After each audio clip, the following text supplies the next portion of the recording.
Here's a question nobody at that dealership will ever ask you. What exactly are you buying? Because if you think you're buying a car, a machine you own, control, and can rely on, I need to stop you right there. What you're actually buying in 2025 is a subscription wrapped in sheet metal, a surveillance device on 4 wheels, a $60,000 appliance with a 5-year lifespan designed to be replaced, not repaired. And the worst part? The people handing you those keys already know this. They designed it that way. Today, I'm going to show you exactly how car ownership as Americans once knew it is quietly being dismantled. Not by accident, not by poor engineering, but by a very deliberate business strategy that is costing you more money than you realize. Stay with me, because by the end of this, you will never walk into a showroom the same way again. Let's start with the data, because this isn't just a feeling. J.D. Power, one of the most respected automotive research firms in the world, tracks something called the PP100 index. That's the number of reported problems per 100 vehicles. And the direction that number is moving should terrify every car buyer in America. Before 2020, that index sat comfortably between 120 and 160. That was the industry benchmark. That was what manufacturers pointed to as proof that cars were getting better. Then something shifted. By 2024, it had climbed to 190. By 2025, it hit 202. Let that sink in. At the exact moment when cars are more expensive than they have ever been in history, with the average new vehicle now pushing $48,000, they are also the most problematic they have been in over a decade. And before you say, well, that's probably the cheap brands, think again.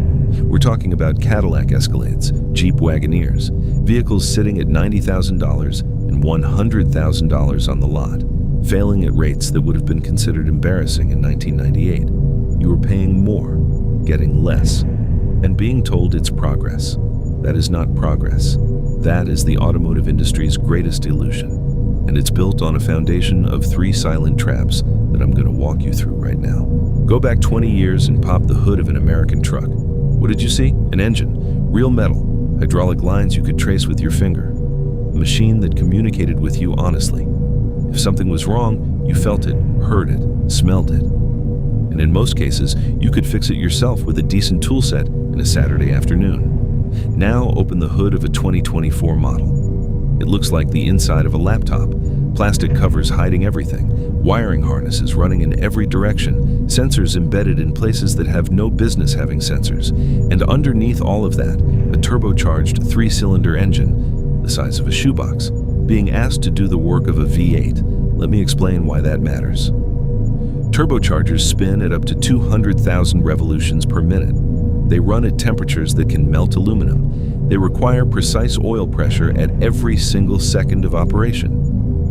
They are incredible pieces of engineering when used appropriately. But modern manufacturers aren't using them appropriately. They are using small, turbocharged engines to fake the performance of larger ones while checking fuel economy boxes for government regulators. And when that turbo fails, and it will fail, you're not looking at a $200 fix. You're looking at $2,000 to $4,000 minimum on a car you're still making payments on. And then there's the start-stop system, that feature that kills and restarts your engine every time you touch the brake at a red light. Every mechanic I've ever spoken to agrees on this. That system is an engine killer in slow motion. Each restart stresses the starter motor, strains the crankshaft bearings, and forces your oil pressure to rebuild from scratch. The battery alone, a specialized AGM unit, can cost 3 times what a standard battery costs to replace. But here's the cruelest part. On many newer vehicles, you cannot turn it off permanently. You hit the button every single time you start the car, because manufacturers won't let you opt out of the feature that's slowly destroying your own engine. That is not a convenience feature. That is a maintenance revenue stream. Now I want to talk about something that doesn't show up on the window sticker. Your modern car is one of the most sophisticated data collection devices you will ever own. Think about what's sitting inside a 2024 connected vehicle.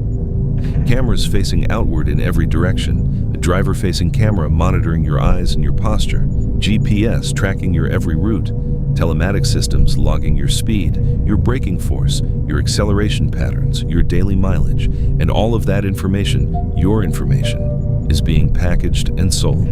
General Motors, Ford, Toyota, major manufacturers have been caught sharing driver behavior data with third-party data brokers. Companies like LexisNexis, who then sell that data directly to insurance companies. So here's how that plays out in real life. You drive to work every morning. You brake a little harder on that sharp corner near the highway. Your car logs it. That data gets sold. And 6 months later, your insurance premium goes up. Not because you filed a claim, not because you got a ticket, but because an algorithm decided you were a riskier driver based on data your car collected without your explicit consent. And that's before we even get to remote access. Any vehicle with an active internet connection can, in theory, be accessed remotely by the manufacturer. Software updates push to your car while you sleep. Features enabled or disabled without you touching anything. And in the case of missed payments, some lenders already have agreements in place to remotely disable vehicles. Let me be direct about what that means. You can make a payment a few days late, walk out to your driveway in the morning, and your car simply will not start. A machine you are still legally purchasing, sitting in your own driveway, refusing to move because a server somewhere sent it a command. That is not a car. That is a leash. Here's the question I want you to sit with.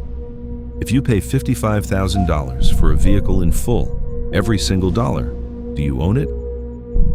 You'd think the answer is obviously yes. But in 2025, that answer is increasingly not entirely. Because what you paid for is the hardware, the seats, the frame, the wheels. But the software that controls nearly everything in that vehicle, that belongs to the manufacturer. And they can use that software to lock features you can physically see right in front of you behind a paywall. BMW made headlines for charging monthly fees to activate heated seats, hardware that was already installed in the car. Toyota has moved remote start features behind a subscription. Navigation, Wi-Fi hotspots, advanced driver assistance, piece by piece, manufacturers are converting features that used to be yours into recurring revenue lines. And the justification they give? Software maintenance, server costs, continued development. But here's what they don't tell you. When they decide that your model is too old to support, when those servers get shut down, everything dependent on that software stops working. And unlike a mechanical component, you can replace with a part from any supplier. Proprietary software that goes dark takes entire vehicle systems with it. A 1994 Toyota Land Cruiser with basic maintenance can run for 40 years. Its value goes up. A 2024 connected SUV in 15 years may be nothing more than an extremely expensive paperweight. Because the software infrastructure keeping it alive no longer exists, they have turned your car into a smartphone. And just like your smartphone, they expect you to replace it every few years. That is not ownership. That is a very expensive rental. And before anyone watching this thinks, well, I'll just buy a Toyota or a Honda, those are still reliable, I need to address that directly. Those brands earned their reputations in an era of mechanical simplicity, an era where the engineering philosophy was fewer parts, less to go wrong. That era is over. Toyota's modern hybrid systems are engineering marvels on paper, but they are also ecosystems: batteries, inverters, control modules, software layers, thermal management systems, all communicating with each other constantly. When that ecosystem works, it's impressive.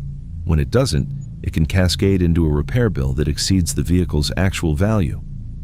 Honda has faced serious issues with turbocharged engines in their CR-V and Civic lines, oil dilution problems where gasoline mixes with engine oil, quietly destroying bearings from the inside out over tens of thousands of miles.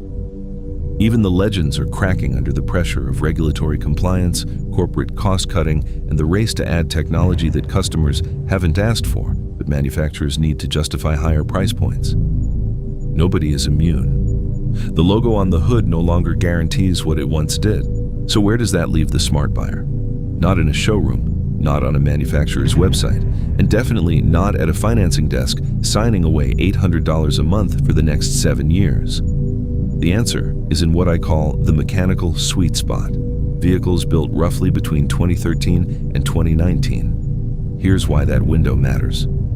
These vehicles have the modern conveniences most people actually want and use: Bluetooth, backup cameras, CarPlay, basic navigation. But their core architecture is still fundamentally mechanical. Climate controls are still physical knobs.